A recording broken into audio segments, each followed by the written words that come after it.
Estamos de volta com o seu jornal Prêmio News e agora vamos direto até Brasília, onde o correspondente Anderson Machado nos traz mais informações e detalhes sobre direito condominial. Olá Camila, prazer novamente estar aqui com vocês, trazendo informações aí dessa área condominial. Hoje estamos com uma convidada muito especial, a doutora Evelaine, uma advogada especialista na área condominial e imobiliária, parceira do escritório e atua em Brasília, em diversos lugares do Brasil, nessa área condominial. Doutora, uma alegria. Satisfação estar aqui com vocês para falar um pouquinho aí dessa área tão vasta que é essa área condominial.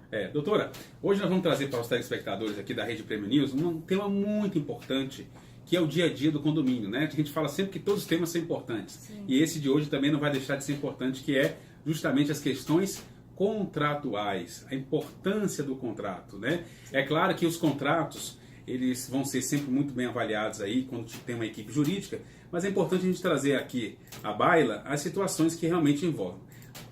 Antes da gente começar realmente, propriamente a falar do contrato, nós temos que citar para vocês a questão das propostas, né? É uma fase que a gente chama pré-contratual. As empresas na qual o condomínio tem interesse do serviço vão até o condomínio e vão prestar lá, cada um vai apresentar a sua proposta. Bem, essa fase de proposta é onde vem aquelas promessas, né? Onde as pessoas querem vender, onde as pessoas querem oferecer o melhor serviço, e realmente é uma proposta, elas são normalmente encantadoras. Mas é claro que diante disso, por exemplo, se nós vamos ter uma obra, há um projeto, né? Essas propostas elas devem se adequar ao caso, por exemplo, um projeto que exista, seja de instalação de câmera, CFTV, seja de obra, o que for, para que realmente as propostas elas estejam sendo efetivadas de forma igualitária, que não haja uma diferença de valores de propostas, né, como já ouvi isso em alguns condomínios. E isso os síndicos esquecem, né? Então essa fase primeira é a fase pré-processual. E lembrem, avaliar também a referência dessas empresas, né? Hoje o mercado, com o WhatsApp, a tecnologia, as informações correm muito rápido. Então é importante também que possa se verificar como é que essas empresas estão prestando serviço em outros condomínios, no mercado condominial. Então não esqueçam da referência. Pegue aquele vizinho, pegue o síndico do lado, pegue o pessoal do grupo e procurem saber como é a prestação de serviço. Isso é muito importante. Bem, mas aí, doutor, eu pergunto para você, diante do que a gente está colocando aqui hoje de contrato, né? Qual é a importância de um jurídico do condomínio em relação à questão contratual, na sua opinião? O que para você hoje traz quando você recebe um contrato, né? Que realmente os síndicos buscam um jurídico? Qual a importância disso, nesse sentido? Bom, importante a atuação do advogado é porque muitas vezes o síndico é leigo e não entende o que está escrito ali. Então, o jurídico vem justamente para isso, para pontuar as questões sobre cláusulas abusivas, se o contrato está bem amarrado, se está bom para as duas partes, tanto para o contratante quanto para o contratado. Então, essa é a importância, para que fique claro e fique bom para ambas as partes, não fique pesado para uma e mais leve para outra. Perfeito, são as questões que a gente envolve aí das garantias contratuais, né? Então realmente, gente, não, assim, eu digo, mesmo que muitas das vezes eu pego alguns condomínios que você tem lá um conselho, ou o próprio síndico que é advogado, e eu digo, gente, é uma questão muito peculiar. O advogado ele tem que conhecer de contrato, ele tem que conhecer da prestação de serviço, porque condomínio, a gente sabe que a questão contratual a gente pega diversos contratos, seja contrato de elevadores, contrato de empresas de gás, contrato de terceirização de mão de obra, contrato de administradoras, contratos jurídicos. Sim. Então é uma diversidade de contratos que nós temos que realmente tomar muito cuidado para que esses contratos sejam muito bem avaliados diante da prestação de serviço, né? Sim. Bem, doutora, mas continuando nessa parte contratual, quais são os principais pontos? Então, por exemplo, um síndico leigo ou uma pessoa que não entenda muito, quer dar uma olhada no contrato, quer avaliar, quais são os pontos primordiais? É claro que contrato pode ter uma vastidão, de acordo com o serviço, uma vastidão de cláusulas. Mas quais são os pontos principais? Quais são aqueles que realmente são obrigatórios ter no contrato? Então, vamos lá, doutor Anderson. Primeiramente, o importante é um contrato estar bem redigido. Então, primeiro que vem no contrato são a qualificação das partes. Ali, o contratante tem que qualificar o condomínio, o síndico, e no contratado tem que qualificar a empresa, o sócio, para que se uma possível rescisão contratual e para a empresa poder ingressar com uma ação judicial e tudo, ter a qualificação e saber aonde encontrar os donos da empresa. Isso, e é importante, gente, essa qualificação, porque muitos contratos chegam para aqui para o escritório, eu imagino também, doutora, que você já avaliou sobre isso. Sim. A gente avaliar, por exemplo, se o sócio administrador que vai estar assinando, ele não é um laranja, Justamente. se ele realmente ele é o sócio da empresa, basta a gente pesquisar na junta comercial. Isso. Avaliar também se aquela empresa, tanto o CNPJ dela como o CPF do sócio estão ativos, realmente se não tem questões processuais. Então essa qualificação vai dar a base para a pesquisa, Sim. né, num primeiro momento. Certo. E no segundo momento vem o objeto do contrato. O que seria essa questão do objeto contratual? É uma espécie de resumo dos serviços que serão prestados pelo contratado, junto ao condomínio. Perfeito. E logo vem as obrigações do contratante. O que seriam as obrigações do contratante? No caso, seria o condomínio. O condomínio irá, pelo que o condomínio irá se beneficiar, qual é o espaço físico, equipamentos, as pessoas e até as informações que podem ser contempladas aqui nesse item da obrigação do contratante. E aqui, doutora, eu trago uma observação importante. Por exemplo, questões de obra, pessoal.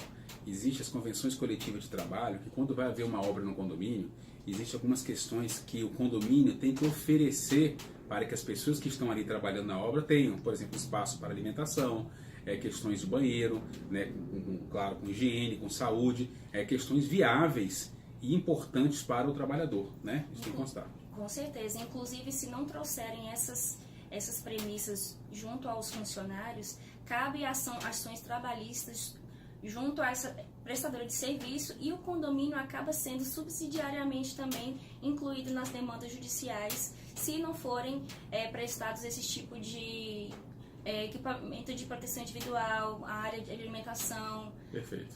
São questões importantes, Isso, exatamente. com certeza. Depois das obrigações da contratada, né? O que você falaria sobre isso, doutor? Então, as obrigações da contratada é o mais importante no contrato, né? Considerando que é o que a prestadora de serviço vem trazer para o condomínio, né, doutora Anderson? Isso. Essa questão da obrigação de contratado, gente, é outra questão também que nós temos que ver.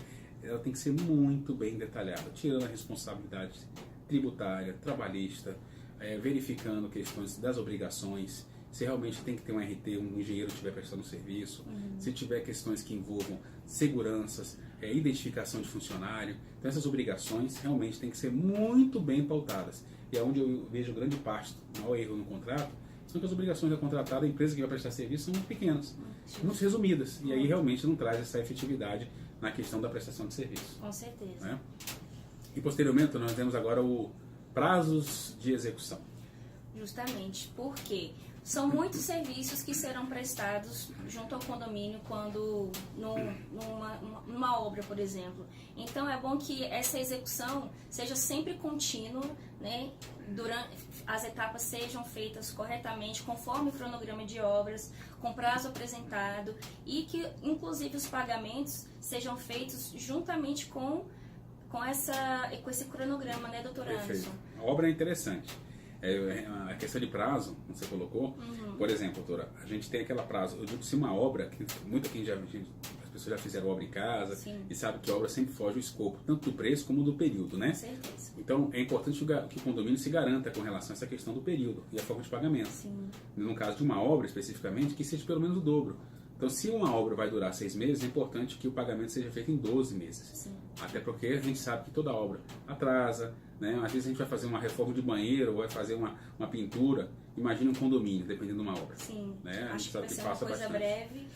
E aí flui de uma forma muito mais, né, prolongada, né? Com certeza. E importante também, já nesse deslinde, falar sobre as condições de pagamento, né?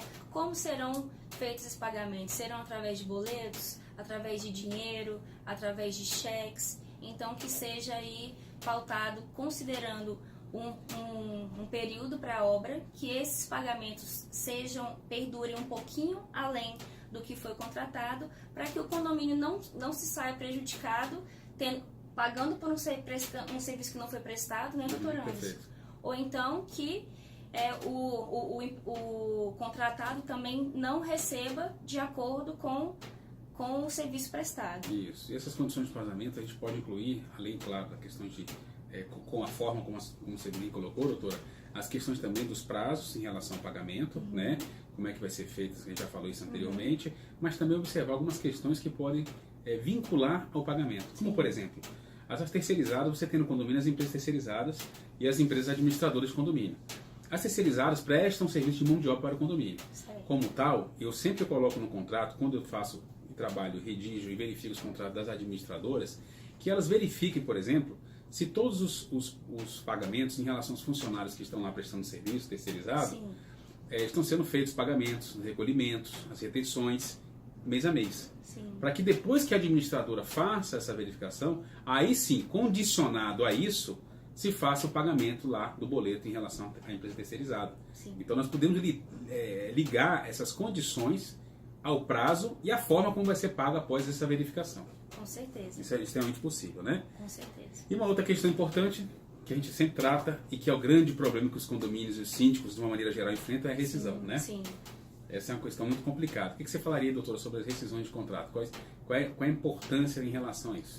Bom, a questão é que muitos contratos hoje, quando não passam até pelo crivo jurídico, têm uma multa rescisória muito grande. Tem aquela cláusula penal, né, doutor Anderson, Isso. que muitos contratos trazem, e a questão da rescisão também. Quando uma rescisão não é bem feita, o próprio condomínio sai prejudicado, considerando que ele tem que pagar uma multa muito vultosa em relação a essa rescisão de contrato. Então, Isso que torna um problema. torna um problema. Porque quando os síndicos assinam um contrato com rescisões muito pesadas, às vezes eu já vi casos, por exemplo, de pagar 50% até o final do período do contrato. Sim. E o síndico automaticamente ele se retrai, porque ele vai dizer, olha, eu não posso rescindir com a empresa, ela está aqui prestando fazendo um mau serviço, mas eu não posso rescindir porque existe uma multa contratual. Cara. Eu tive casos, e eu imagino, doutora, que chega muito para vocês também, a questão de, por exemplo, empresa de gás, Sim. que é um contrato de comodato, na qual eles dão um tanque, né? Eles fazem comodato dos tanques e colocam lá rescisões e prazos durante 5 anos, por exemplo. Que o condomínio não vai nem utilizar Nessa a totalidade. metade daquilo ali. Exatamente. Então, isso gera um problema, porque o valor da rescisão é muito pesado. E não. Muito alto. É onde nós não podemos, na hora que o jurídico for avaliar, não pode ser aceito dessa forma, essas condições, porque elas são abusivas. Hoje o CDC traz para a gente, né, o Código de Defesa do Consumidor, que diante de uma não prestação de serviço, ou que seja uma rescisão imotivada, ou seja, sem qualquer motivo, é uma premissa do contratante rescindir e pedir um prazo aí, claro, um aviso prévio de 30 dias. Isso é importante, porque você já teve um caso, inclusive a gente trocou uma ideia, Sim. sobre um condomínio que está respondendo por isso hoje, né? Justamente. O que acontece? No próprio contrato tem a previsão de notificação. O que acontece? Antes que você rescinda qualquer contrato, tem o aviso prévio. Então, o que o jurídico tem que atuar nessa parte? O condomínio procura o jurídico vai notificar extrajudicialmente, informando da má prestação de serviço, do porquê que não está mais a contento aquele contrato entre as partes, que o que foi contratado não está sendo mais prestado, então por isso ali está rescindindo o contrato. Quando os síndicos não fazem essa rescisão de contrato, rescindem imediatamente, param de fazer o pagamento, o condomínio pode sofrer ações judiciais em relação à execução desse contrato. Perfeito. É o caso de, caso haja um registro, haja problemas na prestação de serviço, e aí a gente coloca a rescisão imediata no contrato por má prestação de serviço ou descumprimento contratual. Sim. Aí sim o condomínio vai ter um respaldo. Mas sempre, lembrando que antes tem que haver sempre as notificações para que dê oportunidade de corrigi-los e aí realmente resolver para frente, tá? E aí, claro, nós teremos a questão do fórum, que é onde realmente as discussões judiciais vão ocorrer. Doutora, obrigado por estar aqui, poder trazer alguns esclarecimentos, né? É uma satisfação enorme, espero que a gente tenha aqui, vocês estejam novamente aqui com a gente falando sobre outros temas na área condominial. É um prazer grande. Muito obrigada, doutor Anderson, muito obrigada, Camila. E para mim é uma satisfação estar aqui com vocês e espero voltar em breve aí com mais novidades aí da área condominial. Obrigado, doutora, satisfação. Camila, é com você. Doutor Anderson Machado, muito obrigado pelas informações e até semana que vem. Estas foram as notícias do Prêmio News desta edição. Nos acompanhe a próxima edição e até lá.